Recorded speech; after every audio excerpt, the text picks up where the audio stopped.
Hello everypony! Yep, guess who? It's me, Fallen Warpoint Cortez Cult, that silly little reactor guy. I am taking over this video today. Nah, just kidding. Don't worry, your precious doc is right here. With that, you already did more introduction than my videos usually get. Normally I jump straight in.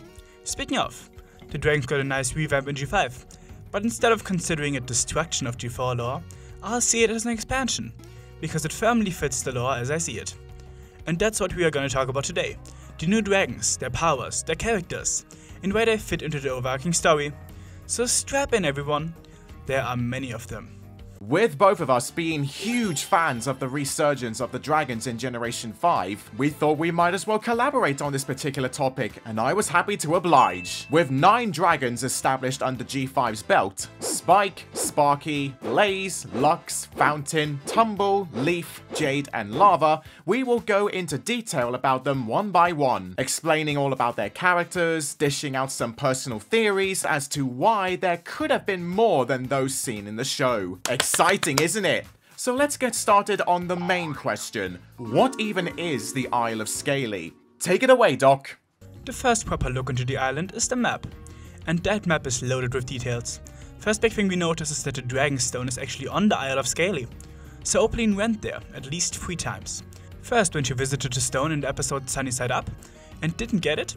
Then for the second time when she got the stone for herself during the event of the Maiden's Great Ball.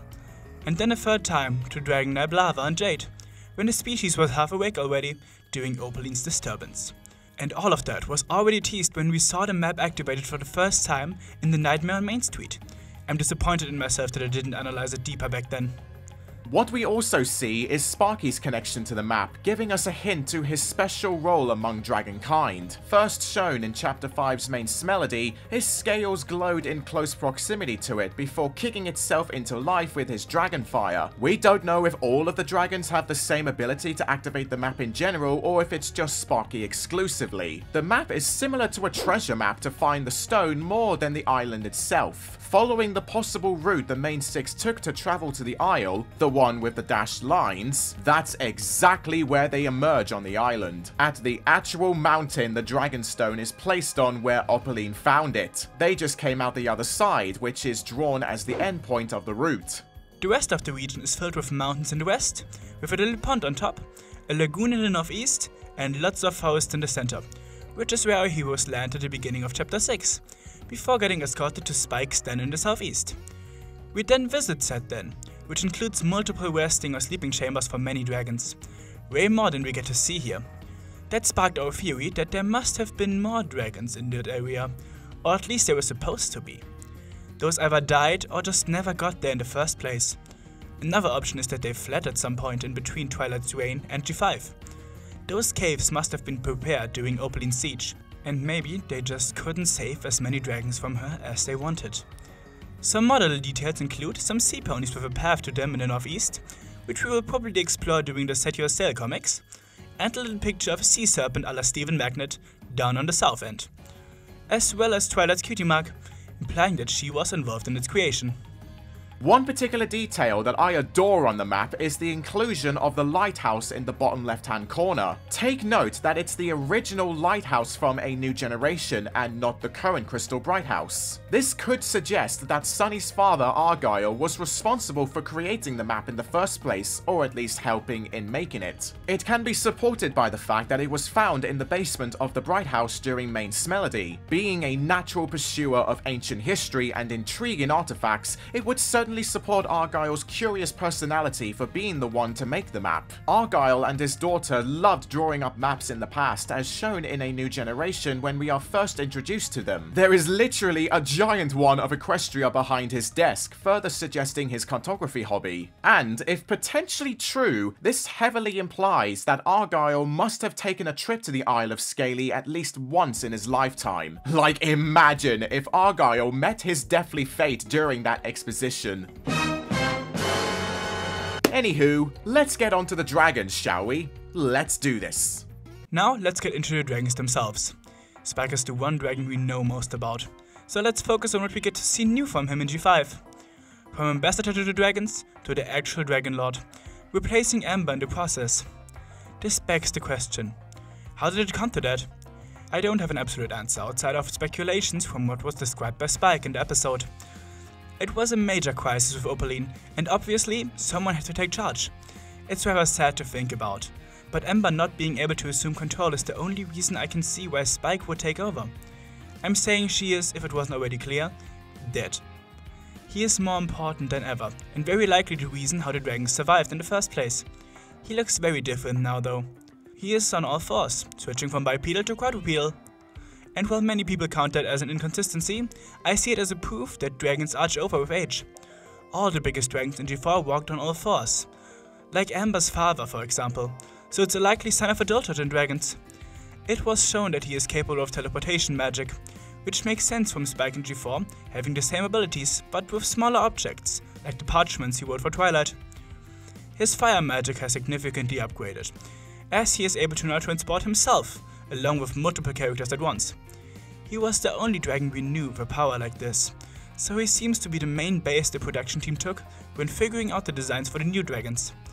Back then, there was no other dragon like him, with these kind of powers, and no explanation behind them. Now with every dragon in G5 having this specific magic tailored to them, instead of just ordinary fire, we can see who was favored more when saving the species. The special ones, the prodigies, while the ones with simple fire were left behind. Wow, Spike, a bit harsh, don't you think? Except for Blaze and Lava, who at least seem to have an unusual fiery connection, based on their names. Which is quite sensible and makes perfect sense considering the catastrophic danger that was conceived when Opaline had assumed dominance moons back, going on the run and hiding for the greater good by preserving the last of your species. Blaze not taking an ounce of shit from the main six when they came to the Isle, and Lava putting the safety of his fellow captured prisoner Jade first before himself. Spike, you truly grew up with dignity. The hibernation seems to have affected them though. He barely remembers his past. What he remembers gives us so much knowledge on the past. Opaline and Skywars that serves as the basis for many future stories. The ancient dragon lord who for some reason is the only dragon without a new flank mark. These marks are interesting in general, since every new creature G5 introduced seems to have them, implying that these dragons are different to what we knew from G4, or at least evolved in some sort. This difference gets shown even more with our next subject. Now, we move on to the Dragon of the Hour, and luckily enough, I'll be talking about this one. That was his condition for the collab. And I'm so glad it was, being one of his biggest defenders. And his father. He even commissioned art of you and him. Oi, shh! Not in front of everyone! Quiet! But yeah, my baby boy, Sparky Sparkaroni. Ever since his first appearance in the first Make Your Mark special, his small role in the entirety of the generation has proved to be quite the interesting addition. Sparky is a mischievous little rascal who becomes Hitch's companion like son during each chapter when his egg was first discovered washed up on the shore of Maritime Bay. Then he hatched as a byproduct of Earth Pony magic being activated for the first time. Obviously, being a dragon, Sparky is able to breathe fire. Not to mention, he can also emit it by sneezing, burping, or... let's not talk about that. We don't talk about Tell Your Tale episode 46. Moving on from that, Sparky is still a very unique dragon possessing the power of transformation magic. For example, his fire can morph objects into different thingamajigs. There was even one accidental instance in Chapter 2's The Cutie Mark Mix-Up where Sparky was able to switch two ponies' cutie marks around like he was doing Starlight Glimmer proud. Therefore, this hints towards a much more potent power that lies within Sparky, but it's just kept hidden. We can't forget about the fact that Sparky is rather strong for being a baby, as he can easily hold fully grown ponies around town even while restrained. Comparing his relationship with Hitch to Twilight Sparkle and Spike in G4, Sparky has a clear dynamic of being treated like actual real family with Hitch as a son, while Twilight behaved towards Spike like he was somewhat of a brother and assistant. But honestly, it felt more like servitude concerning his dragon code and such. Oh, and didn't I mention as a baby, Sparky already has wings? Yeah, about that. A big point of criticisms has been about Sparky's wings, which he already had when he was born. Contrary to G4 where they have to go through a molting process before obtaining them, he even was shown to be able to fly with these mini wings in the episode Secret Canter. And while we don't have a proper explanation for that, We can speculate. In Chapter 6 he was shown to be a sort of chosen one character, which could be why he was already seen as worthy of wings, since he already had a purpose and a sort of necessary maturity. What I find more likely though is that the dragons just evolved. We know magic evolved over time, so why not the dragons too? It's a bit far-fetched, since we don't know if they actually had enough time to evolve, especially with the hibernation, but it's something I see as a possibility. One more option would be that this was the influence of the earth pony magic that was used to hatch him, instead of the usual heat that G4 dragons were hatched with, as seen in Sweet and Smoky. But I'm just spitballing here. Talking about the history with Sparky Sparkaroni, oh boy does he have a lot. It all started in Chapter 2's Growing Pains after Sparky was given the freedom to roam without overprotective restrictions. With the blooming of the main 5's Together tree, Sparky was shown to be able to resonate with the tree, hence his horns glowing and his shimmer flowing into the tree itself. When Hitch pulled him away just seconds afterwards, Sparky appeared to be cheerfully intrigued by reaching out to it. It happened a second time in Chapter 4's The Jinxie Games, when Sparky strolled off from the event to connect with the wishing tree for much longer. It's a clever slice of foreshadowing that honestly makes Chapter 2 and Chapter 4 more likable in hindsight. Sparky was basically telling us, "Hey, look over here! This'll be important later! Keep watching!" Also, the first time Sparky met Misty Brightdawn, he correctly sensed her deceitful intentions and remained a good distance away from her, proving his insightful understanding of those around him. Even when he got captured by Misty in Have You Seen This Dragon, he hilariously messed with her just for fun. Throughout Chapter 4, Sparky continued being cautious with Misty until he fully trusted her. Or so he thought, which is why Misty takes the chance to actually dragon nap him in missing the mark. As a result of that, Sparky becomes drained of his dragon fire due to Opaline's torture that leaves him frail and weakened. God, that scene still messes me up internally. Fortunately though, when Chapter 5 rolls around, Sparky receives a more prominent role in the grand state of affairs. Sparky may be exempt from the first episode as he is being babysat by Grandma Figgy to recover, however his presence becomes a focal plot point in the two-parter Family Trees. Sparky literally appears more exhausted than ever. In Part 2, we acknowledge that Sparky has potential visions of his origins back in the Isle of Scaly, and seeing how much that reinvigorates Sparky, this motivates Misty to give him the chance to see his home once again if it helps his well-being. It does, and happily enough for me, Sparky is back in high spirits. The baby dragon's background is further detailed in Chapter 6 when it's said that there hasn't been a hatchling around for ages. Fly my tail, there hasn't been a baby dragon around here in a volcano's age! A hatchling could restore shimmer to all of Scaly! This indicates that Sparky is worthy of being the one and only character to save the species from being destroyed by Opaline. And in glorious fashion and with a little bit of luck, Sparky grabs the dragon stone containing his and the other dragon's magic to restore their shimmer, give back every pony's cutie marks, and in the process, basically becoming responsible for ending Opaline Arcania. Like, come on people, give Sparky some extra credit for that act alone! His character improved gradually with each episode in both shows and ended up turning into someone very dependable and just generally a cute bean. Sparky Sparkaroni is a small but strong force that is not to be underestimated. I love my boy. Yeesh, he really had a lot to say about Sparky, didn't he? Oh well, moving on. Blaze Skysong is the first dragon we get properly introduced to in the Isle of Scaly, and she seems to be the leader at first glance. She definitely has a fierce nature of one. She possesses a very hierarchical thinking, immediately calling Sunny the pony leader, and dismissing most of what she says as irrelevant, until approval from Spike. In the beginning she is very suspicious of the ponies, probably because of reminiscing on Opaline's visit. Only after Sunny's promising speech does Blaze even give them a chance to speak to their Dragon Lord. We can tell that her priority is to keep safe what she still has. She also has the closest connection with Spike, that we'll learn of. She initially announces him as the Dragon Lord, showing her devotion and faith in the system. Plus she praises him to bits. This could either be to intimidate the ponies, or because she actually thinks that highly of Spike. We don't know much about her abilities. We can only assume that it has something to do with fire, based on her name and the flying mark, which brandishes a number of colored diamonds in the shape of a flame.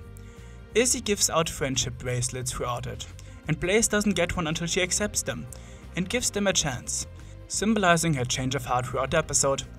Lastly, she is part of the group we see in Tail's lava nymph. It doesn't actually show us much, but I thought it was worth mentioning, since we actually see her fire there, which is just actual orange fire. She also welcomes the ponies to their tribe there, so it's safe to say that her distrust vanished after defeating Opaline. Lava nymph in general is interesting, because it shows previously unseen dragon traditions.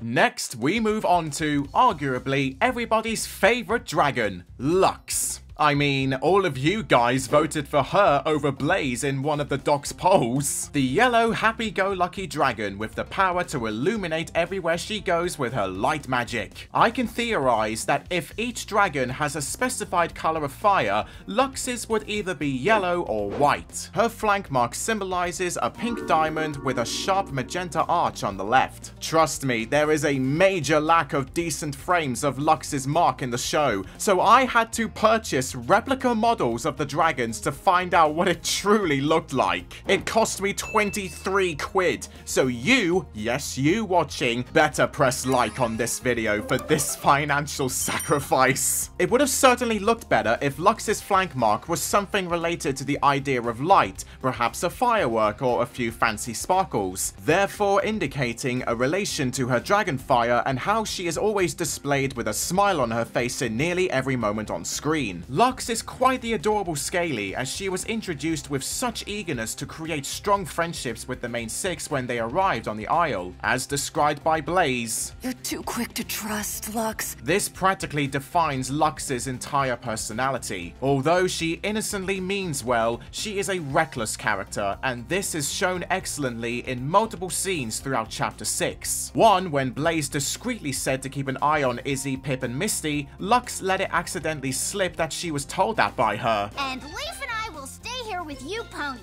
Not because we're keeping an eye on you or anything. 2. In Roots of All Evil Part 1, when the dragons enter Opaline's dark castle and Fountain denounces her hatred for dungeons, Lux almost has no knowledge of what kind of unspeakable harm gets done to them when chained up. You know what happens to a dragon in a dungeon? They chain us up? They chain us up! This is quite the intriguing piece of speculation to make if Lux shows little recollection about dragon torture, which further proves her inexperience of fighting against detrimental forces. Lux is almost like a combination of Izzy Moonbow and Misty Brightdawn in a way, which is quite ironic considering both of them rode on her back at the end of the Isle of Scaly. Genuinely good-hearted and happily accepting of most species while having another side to her that prefers to avoid the ominous world. I'd even go so far to say that Lux is the youngest dragon out of the bunch, purely by the tone of her voice and her childlike personality surrounding her brighter superiors, which makes sense considering her magical abilities concerning light itself. Lux provides a warm beacon of grace wherever she goes to make sure everybody is upbeat and jolly. Up the heart, Lux! Whoa! Now we move on to one of the more mysterious dragons, Fountain. Fountain is both mine and the doc's favorite, so I'll have to sadly share this section. Well, that's alright then. Relating to her name, her scales are blue and cyan with violet horns and hair. The name makes her relationship to water very obvious. Unfortunately, we don't get to see Fountain using her unique fire magic, but Tumble elegantly describes it for us. Fountain can bend and spray water with her fire. Oh, it's so cool. Her flank mark of 3 blue waves confirms it as well, so it's partially the creation of water and having the power to control it. Waterbending goes crazy, y'all. Upon my first watch of Chapter 6, aside from Leaf, I was mainly enamored by Fountain's gentleness. Unlike Lux's energetic inquisitiveness, Fountain's sense of wanting to learn more is rather cautious. Her first interaction with Pip shows this comedically when she has no idea what a phone is and Pip reacts with such offense that it makes Fountain go silent. She also displays the most visible worry over the loss of Jade and Lava out of the lot, looking very miserable from merely mentioning them going missing. Other than her bleak experience with dungeons, Fountain rightfully knows that engaging in anything dangerous is unpleasant. Once again, this is heard in Roots of All Evil Part 1, when she and the dragons are captured, Fountain dramatically exclaims that she had warned them. Come on! I told you guys! Still, Fountain has a hint of encouragement when it comes to sticking up for what's morally the right thing to do. Like in the Isle of Scaly, when Blaze was still apprehensive about taking down Opaline after Sunny's heartfelt speech, Fountain speaks up about the threatening concerns and calls out Blaze for being callous. The Sunny Pony is right. You sound delusional. So we should just give up instead, Blaze. Forget about our friends. Let evil win. Fountain even teased Blaze outside when Spike shut her up. We don't know anything about ponies. Well, I do, Blaze. Blaze got burned. Fountain may be intimidated by the ominous state of what could happen to them, but she still maintains a sanguine attitude. A heart of gold that always cares for her scaly friends. That's Fountain for you all. Now, with that stuff concerning Dungeons and Dragons, well, Doc? When we talk about Fountain, we have to mention her experience with dungeons. We have no idea how, or when, or why, but she has been changed up in a dungeon before. That seems to be common practice in this universe, because Lux knew that changing them up was the consequence for dragons. Our running theory is that they were imprisoned somehow in G4 times, maybe under Opaline's rule, which caused that fear in them. That would mean that the set of dragons existed during G4 times and experienced the siege of the Fire Alicorn. It would definitely explain why some of them are so paranoid.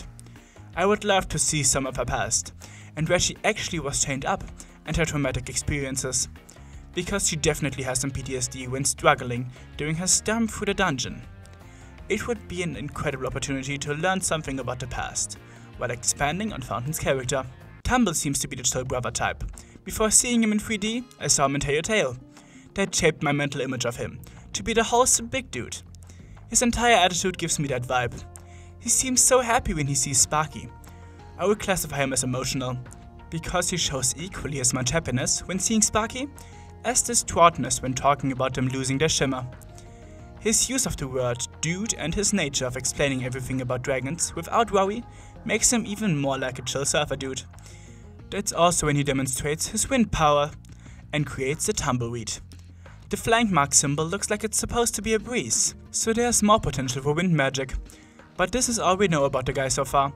I just want to give that big guy a hug. Next up, we have another one of my personal favorite dragons, Leaf. He is the green-scaled and red-horned and winged dragon who loves to be sarcastic almost every chance he gets. Like Blaze, who shamefully never had their fire magic explained or shown, looking on from his flank mark that has 2 leaves in a green diamond, I likely presume Leaf's ability is centered around nature and the flora life, similar to that of a grass-type Pokemon. Like, can you envision Leaf breathing a leaf storm into Opaline's face? Talking more about Leaf in his prime appearance in the Isle of Scaly, he is undoubtedly the comedic jokester out of the group, and his cheekiness certainly shines through. When he speaks about liking to make jokes while others do work, it could just be his natural sense of sass covering up his inner laziness. This is shown accurately when Leaf goes along with Lux to keep an eye on the mare stream, when in fact he and Lux were actually fooling around with it when nothing was going on. We weren't trying to eavesdrop. We were actively doing it. Not to forget that even when Izzy gives all of the dragon's friendship charms to show the pony's kindness, Leaf immediately wants a good one that looks different from the others. It further insinuates his joking matter and laid-back personality. Leaf, be nice to them. They brought presents. I want a good one. Are they all the same, Tumble? There's no doubt that Leaf would be the kind of character who got spoiled in the past. Not the bratty kind of spoiled, if you catch my drift. I find it sad how Leaf didn't have another appearance in Chapter 6 or Tell Your Tale yet. He truthfully represents me whenever I want time to myself, just being silly in my own little bubble while still caring about those I know and love. Leaf is so my spirit animal, and that's why I love him as much as Fountain. A goofy pile of green scales describes Leaf best. Jade is the one with the least amount of info, if not to say none. Most of the time we have her is while she is controlled by Opaline, and we can hardly use that as info. What we see before that control is some struggling and confusion, but except for making her seem scared and maybe insecure, it doesn't really tell us much. So the flank mark is the last option. It seems to be a crystal which checks out with the name Jade, so my assumption following that is that she can create some kind of crystals or gems. A kind of earth dragon, so to speak. But that's about it. especially cause her fire seems like normal fire magic more than something gem related. At least it's glittery like a gem. Finally, we move on to the last dragon, Jade's unfortunate companion that got whisked away alongside her. Lava. Unlike Jade, who sadly doesn't have much information to go off of, Lava, on the other hoof, or claw, is the opposite. He is the red-scaled and black-horned dragon who hides a rather unyielding audacity. Lava's type of fire magic was never specified in any episode, but judging on speculation from his name and his flank mark, which is shown to be in the shape of magma with rocks and a lava flow in between them, I can make a wild guess that he produces the strongest type of fire imaginable. Take the fire staff upgrade from COD Zombies, for example, where it legitimately comes erupting out. Lava's fire breath is red after all, and I can imagine the same thing happening for Lava whenever he has a need of his special magic. Whenever he wasn't possessed by Opaline, Lava was such a toughened character who puts others before himself if a situation got destructive. To put it plainly, Lava could have made a perfect takeover for being leader of the dragons if Spike wasn't already. This would also add another reason for Blaze's behavior. She also has normal fire, or at least that's what it seems. So if there's something that can do what she does better than she can, it would give her a feeling of needing to prove herself, and she does that through trying to act like a leader. It just adds to the reasons I proposed earlier. Lava's only other main appearance so far is Tell Your Tale's Labyrinth, and he remained fairly unchained and brazen, even towards the ponies after Opaline's defeat. He, along with Blaze and Tumble, spearheaded the Labyrinth trial onto the ponies to further show their worth. After the main six succeeded, Lava claimed to be lukewarm seeing the ponies back. Ugh, never expected to see you ponies again. Not bad. But inside, he was glad to see them again. Lava may look like a stone-hearted dragon with a stern outer shell, but he truly means everything in the name of good, and it's now a fact that he could even sacrifice himself for those closest to him. A seriously underrated dragon.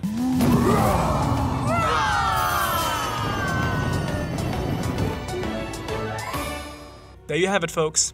I hope that this cleared up all the confusion about the dragons in G5. But let's be honest, it probably brought up more questions than it answered. But we did our best to complete this passion project in a way that these characters deserve. But I don't want to keep you for too much longer after this beast of a video. Thank you Farla Cortez for helping me with this and providing a perspective different from mine. I truly appreciate this chance to finally collab with you, Doc. It's been a long time coming, but hey-oh, we finally got something done, and I hope you're happy as much as I am about this, learning more stuff about G5, and hell, I even got you to notice some things you missed. You jealous? Missing is a strong word, and maybe it wouldn't seem like I missed that much if you stopped writing in my sections of the script. Oi! I like to be descriptive, okay? Nah, seriously, Doc, thank you so much. I hope one day soon we will do something like this again. Hope you fluffbutts watching enjoyed listening to us rambling on about useless reptiles. I really enjoyed working together on this monster. But what about you? Which one is your favorite dragon? Mine is the Grunkle. Psst, mine's the Skrill. Is there anything about them that we missed? Let us know, join my Discord if you want to discuss some more. Thanks to my supporters, especially to Maverick, and until next time for the Bonies, Bonifellas, and bye. Goodbye!